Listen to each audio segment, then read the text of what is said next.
All right. I want to tell you, I want to share a story with you guys this morning.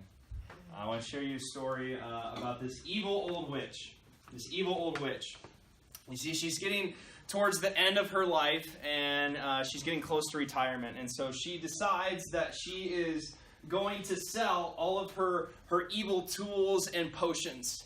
And so she has this big yard sale where she's selling all of her tools and potions. And all these aspiring witches and evil dictators like flock to this yard sale to like try and pick through all of her tools and potions. And when you think about evil's tools, I mean, like all of the weapons are there. So like, you know, anger, jealousy, deceit, lust, adultery, anything that you can think of when you think of evil is at this yard sale.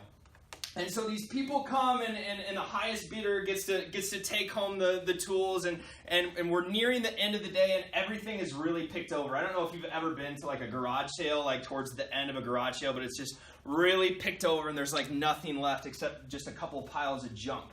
And so this man is at this witch's yard sale, and he's picking through this last like remaining like heap of junk, and he's like picking through it. And he pulls out this like really old worn tool.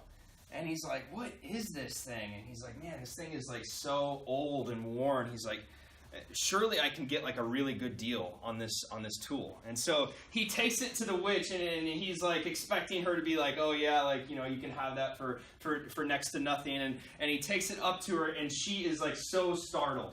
She's like, where did you find that? He's like, well, I found it in like the pile of junk over there. And she's like, no, you can't have this. This tool is not for sale. She goes, it was out here by mistake. It should not have been out here. I'm keeping this tool for my niece. This is the one tool that I'm keeping for my niece. This tool is not for sale. And he's like so confused. He's like, but this thing is like so worn, and like you're telling me that this tool is more valuable than all of your other like newer, shinier tools. Like, what could this thing be? Like, I have to know what this thing could be. She's like, no, I cannot tell you what it is. This tool is not for sale. I must have this tool back. And she pries the tool back out of the man's hands, and she takes it inside, and she hides it in her house. And a couple months later, this witch is on her deathbed. And so she calls her niece to come see her, because she knows that she's in the final days of her life. And her niece comes to the witch's deathbed, and her niece is so upset. She's like, you didn't save anything for me? Like, you're not going to pass down any of your awesome like tools or potions to me? Like I'm your niece. How could you not save anything for me? How could you not pass anything down to me? And she's like, she waited for her to calm down. She's like, just look underneath my bed. And so the niece looks underneath the old witch's bed, and she pulls out that really old worn tool, and she's like, this is what you saved me? Like this old piece of junk? Like this is what you're going to hand down to me? Like, I'm your niece. This is what you're going to give me? And the evil old witch just looks at her niece, and she's like, oh, young child, you're so naive. She's like, that old worn down tool is evil's best weapon. You see, that tool is discouragement. And with that one tool alone, with that one tool of discouragement, you can squash any dream. You can level any brilliant idea. You can cripple any optimistic and joyful person with just that one tool. And so that niece took that one tool, that one old worn down tool of discouragement, and went on to be like one of the most successful witches of all time. You see, like in life, like discouragement is often the most powerful force that we face. It's the toughest opponent that we face, because discouragement comes from so many different areas. It comes from so many different avenues, and oftentimes we don't even suspect it. Like, discouragement comes in so many different forms. It's like that voice in your head that says you're not good enough. It's giving your best effort and still like coming up short. It might be a comment from your parents or your coaches that tears you down. Like, discouragement comes in so many different ways, and oftentimes we don't even know that it's coming. And I'm here to tell you this morning that discouragement is the biggest obstacle between where you're trying to get, where you're at right now, and where you're trying to go. And like, I'm going to be honest with you, I've had a really tough week. I've had the toughest week that I've probably had all year. And maybe you've had one of these weeks, or maybe you've had one of these times in your life where you're like wanting to like cry out, you're wanting to like punch a wall, you're wanting to just yell out in frustration, be like, why is this happening to me? Like, this is not fair. Like, this is not fair. I did not sign up for this. Why is this happening to me? And you just want to get discouraged and like give up. And like, you have to insulate your heart with encouragement. It's the only way that you can fight off discouragement is to insulate your heart with encouragement. And you guys know that there's 6 ways that we fuel our heart.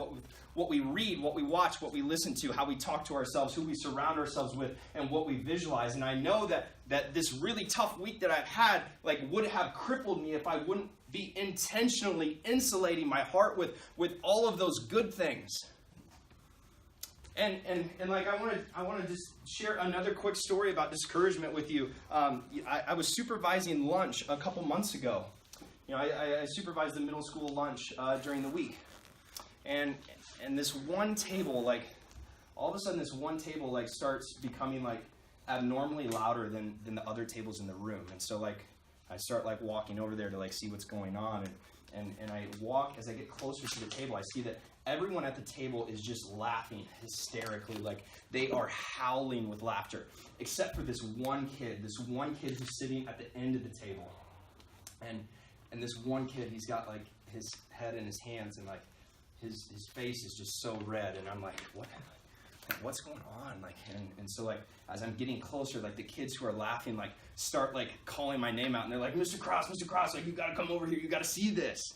And like as I start to get closer, I like see that they're like all watching like one person's phone. Like they're all like huddled around like this one screen.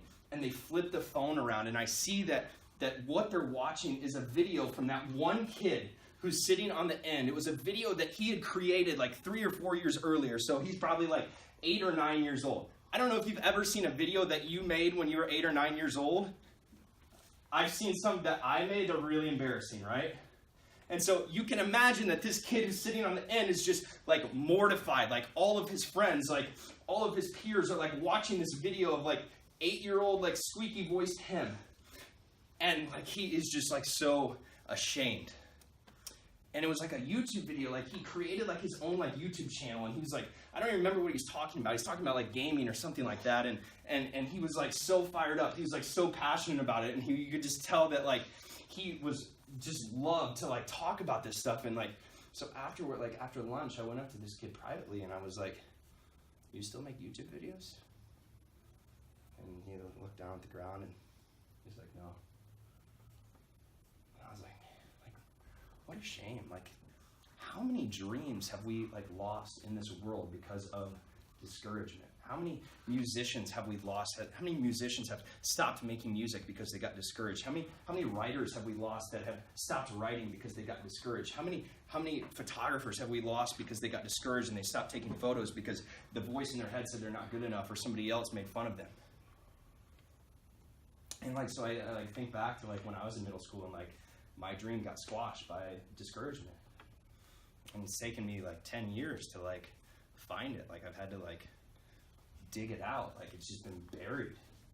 And so like I'm asking you this morning to like think about like, do you have dreams that are just trapped inside of you that have been buried by discouragement? Like, are you fighting off discouragement with encouragement? Are you fueling your heart to keep that the biggest obstacle away from you?